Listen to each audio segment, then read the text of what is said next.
या 2 कुछ ऐसा बज रहे थे, बिकॉज मैं टाइम देख के जाती थी। I was like that kind of person. ठीक है, तो I was studying in 5th standard और 4th स्टैंडर्ड।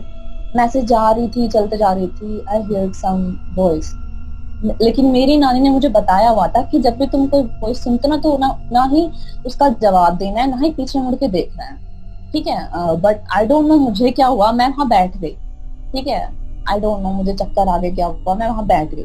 अब जैसे मैं बैठी तो 1-2 मिनट तो हुए, फिर आई वाज लाइक कि नहीं यार मुझे जाना है अब भी, क्योंकि मैं बहुत डरती थी।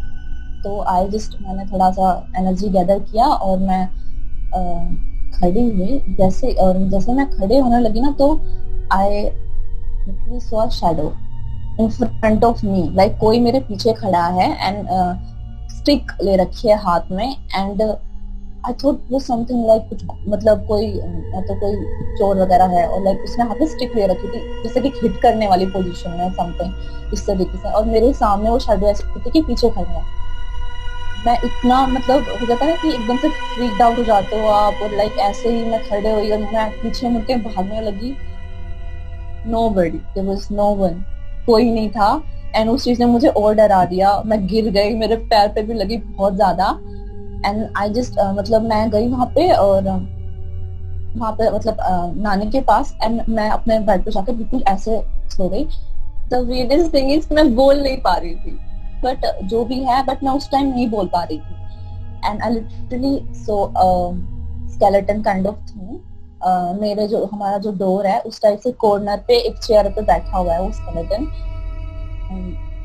लाइक मैं बहुत फ्रीक्ड आउट हो गई, और कब मैं ऐसे करते करते सो गई, बिकॉज मैं बहुत लाइक बच्ची थी, और मैं कब सो गई मुझे पता नहीं चला। मैंने सारी कहानी सुबह अपनी नानी को सुनाई तो उन्होंने मुझे बताया कि वो हमारे एंसेस्टर है, दैट मीन्स वो हमारे पूर्वज कोई हैं जो हमें प्रोटेक्ट करते हैं, दे वोंट हार्म अस, ऐसा कुछ उन्होंने मुझे बताया, क्योंकि उन्होंने भी वो चीज लाइक देखी हुई है समथिंग। तो फर्स्ट स्टोरी मैं अपने दादाजी के जो साथ हुआ उससे स्टार्ट करती हूँ। तो जो मेरे बेसिकली हमारा जो होम टाउन है वो उत्तराखंड में है, और अगर यहाँ पे कोई उत्तराखंड से होगा तो पता होगा कि उत्तराखंड में यूजुअली जो स्पिरिट्स वगैरह होता है, ये मतलब नेगेटिव एनर्जी इस पहाड़ों में काफी होता है। तो मेरे दादाजी जो है वो MSc मैथ्स थे, काफी रेपुटेशन होता था विलेजेस में।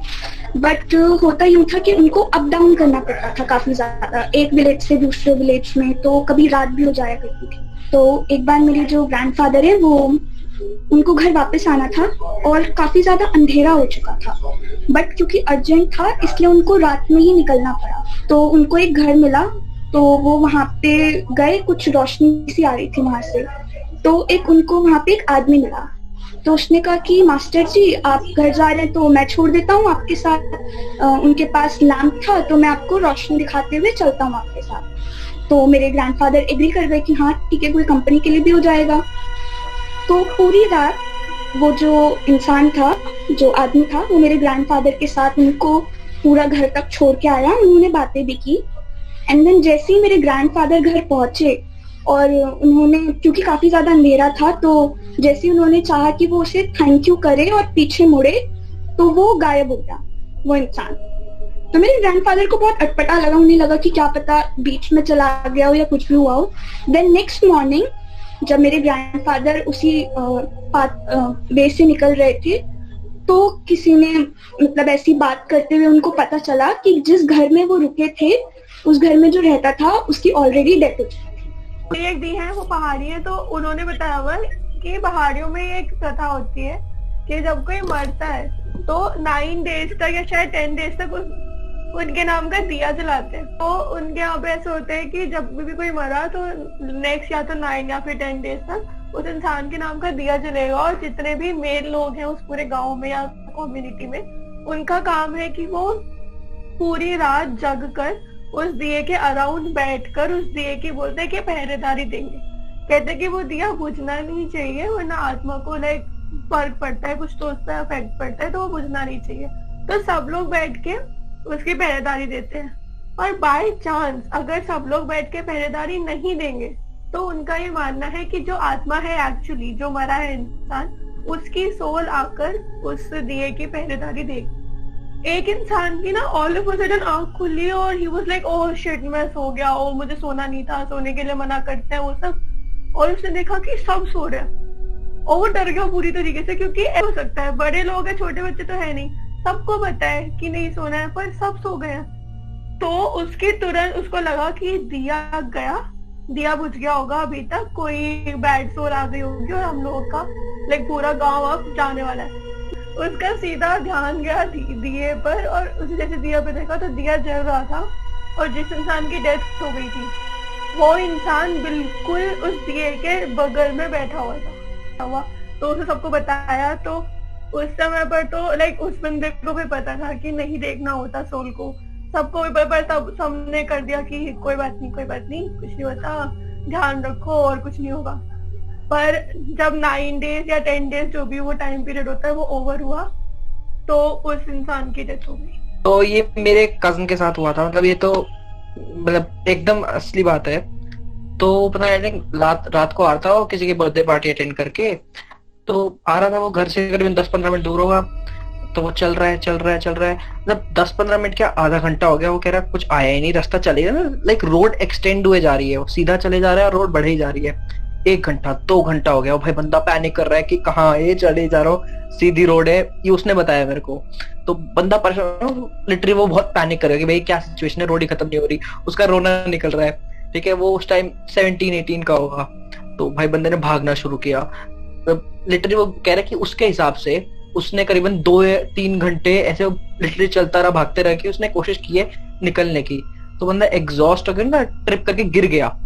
ठीक है, तो फिर उसने उठ के देखा है, तो उसने देखा कि फिर सब कुछ नॉर्मल है, बिल्कुल टाइम मतलब बिल्कुल नहीं है, जो मतलब रात के 10:30 हुए थे, 10:30 ही है, और 10 मिनट में घर पहुंच गया है। तो वो अपने घर वालों को बताता है, वो कहते क्या हुआ, अभी तो 15 मिनट पहले तूने कहा था कि बस आ रहा है, पहुंचने वाला है। तो वो कह रहा यार मैं तो 3 घंटे से भाग रहा हूँ, कुछ हो ही नहीं रहा। तो फिर मतलब उसे भी लगा कि चलो कुछ नहीं हुआ। उन्हें तो जो स्मार्ट वॉच होती है फिटनेस काउंटर वाली, तो उसने वो देखी और उसके स्टेप्स थे करीबन 30,000 के आसपास, सिर्फ मतलब गली से बाहर से घर में आने में। अब सोचो। हाँ, so my poem name is Until I Met Your Pretty Brown Eyes. मेरी है, चिंता मत करो, बट लाइक इतनी लंबी है कि मैं खुद से ऐसा नहीं बता सकती हूँ। एंड हाँ,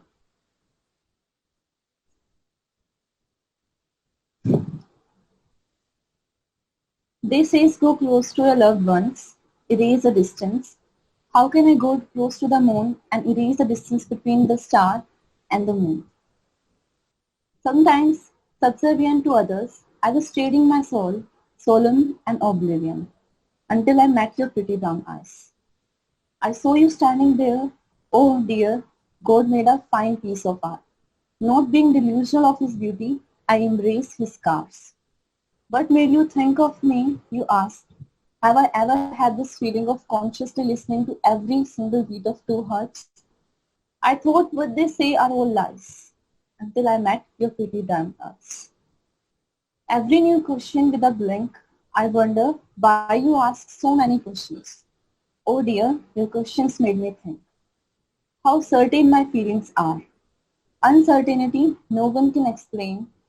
It used to be so dim and bizarre. For me, it's wise, until I met your pretty brown eyes. I was so tired running after an unknown feeling. You got me there in this game of hide and seek. Never have I ever felt so free. Never have I ever felt so warm. I wasn't aware of liberation, never believed in fairies. They say it's always blessing in disguise, until I met your pretty brown eyes. You call me fool, but aren't we all fools? But it's true, I don't like myself. Funny or sad, maybe confused, using their feelings as tools. I made up my mind, wrapping my heart. Don't ask me why, it was never intentional.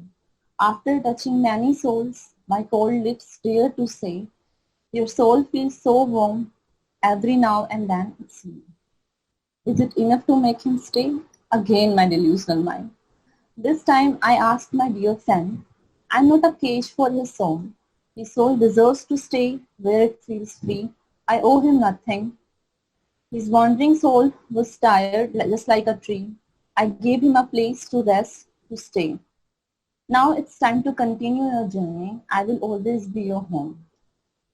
How can I be lost? I'm just stardust. Let me go or let me stay close to your heart. And without realizing what I have said, I closed my eyes. He was morning. I still kept them closed. That was the last time I saw his pretty brown eyes. I would be lying if I say I don't want to see his pretty brown eyes again. Thank you. Wow यार,